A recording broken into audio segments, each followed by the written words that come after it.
Como as células se organizam? Será que os seres pluricelulares são formados por um monte de células iguais empilhadas? Vamos entender um pouco mais sobre como as muitas células se organizam nos seres pluricelulares. Imagine as paredes que formam uma casa.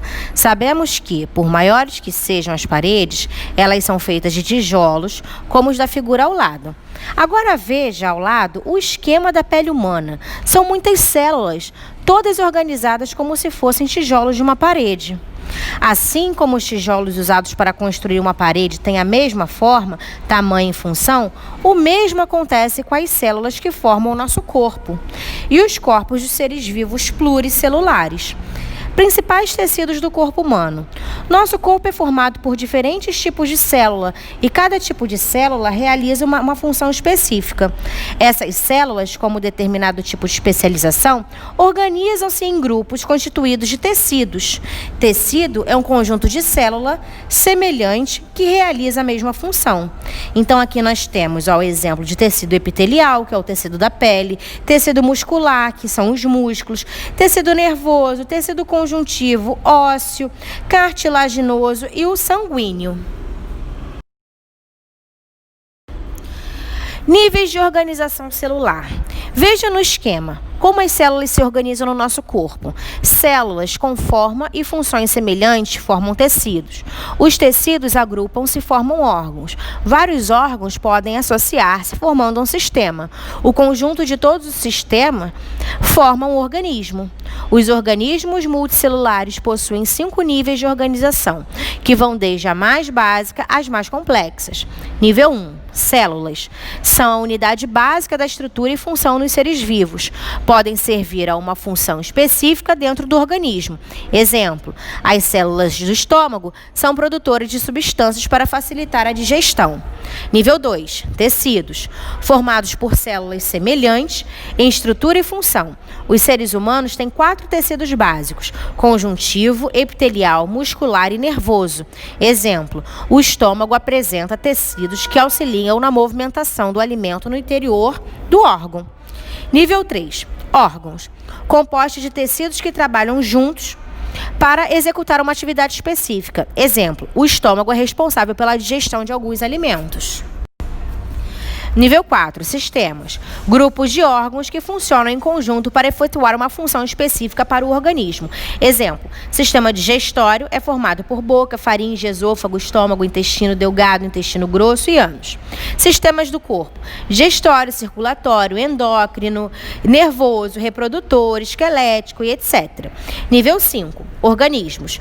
São seres vivos que realizam processos básicos para a vida. Liberam energia a partir de alimentos, produzem resíduos, crescem, respondem ao ambiente e se reproduzem. Exemplo, o ser humano. Observe a imagem. Na imagem ao lado, estão representados alguns sistemas do corpo humano. Você sabe dizer quais são? Então, aqui na número 1, nós temos o sistema esquelético. Número 2, o sistema muscular. 3, sistema circulatório. 4, sistema nervoso. E, por fim, é o sistema digestivo. Tá? O esquelético compreende o nosso esqueleto, os nossos ossos. Muscular, todos os nossos músculos. Circulatórios, nossas veias e artérias, onde é conduzido o sangue do corpo. Sistema nervoso, que são os neurônios, as sensações. E o sistema digestório, que é onde o nosso alimento vai ser digerido dentro do nosso corpo. Recapitulando.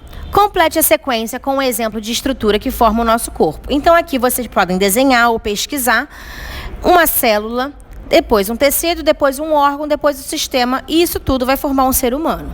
2. Complete as frases com as palavras adequadas. O corpo humano é formado por milhares de células que se unem e formam os diferentes tecidos que conhecemos.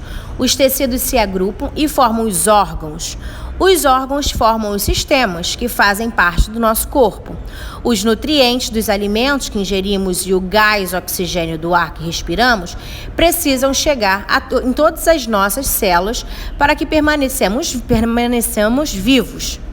Correlacione a primeira coluna às imagens. Então, aqui na letra E, nós temos organismos. Letra B, nós temos os órgãos, que é o pulmão aí. Letra C é um tecido, letra D é o sistema e letra A são as células. Por que temos que comer? Existem muitas razões para você não torcer mais o nariz diante de um prato de comida. Assim como as máquinas precisam de combustível para funcionar, o organismo necessita de alimentos para produzir energia e movimento. Mas nós somos mais que um conjunto de órgãos funcionando.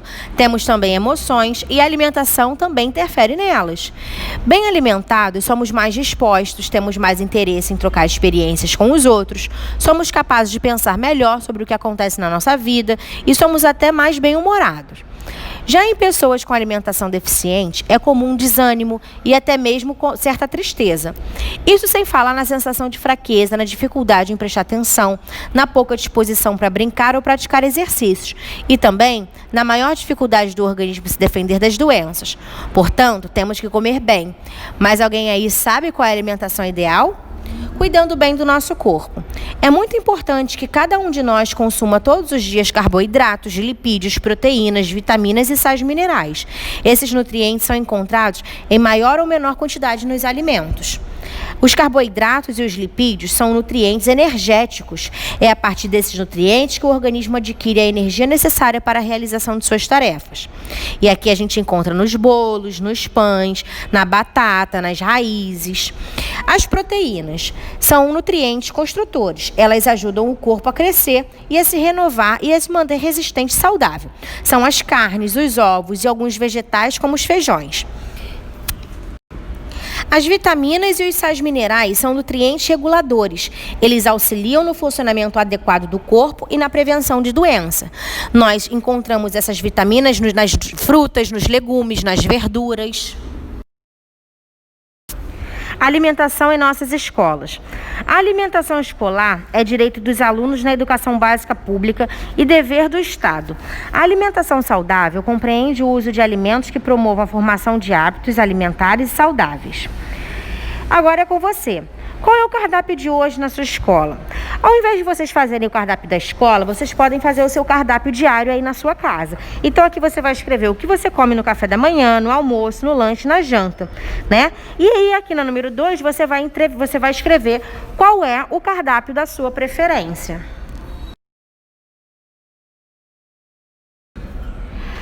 Alimentação em nossas escolas. 16 de outubro, Dia da Alimentação. O Dia Mundial da Alimentação é celebrado anualmente no dia 16 de outubro. A data foi criada pela Organização das Nações Unidas pela Fome e Agricultura, em 1980. E aqui nós temos uma cruzadinha, né? Em que vocês vão completar. Então nós temos aqui só os carboidratos, que são pães, doces, massas e cereais. Tá bom? Então ficamos por aqui. Até a próxima!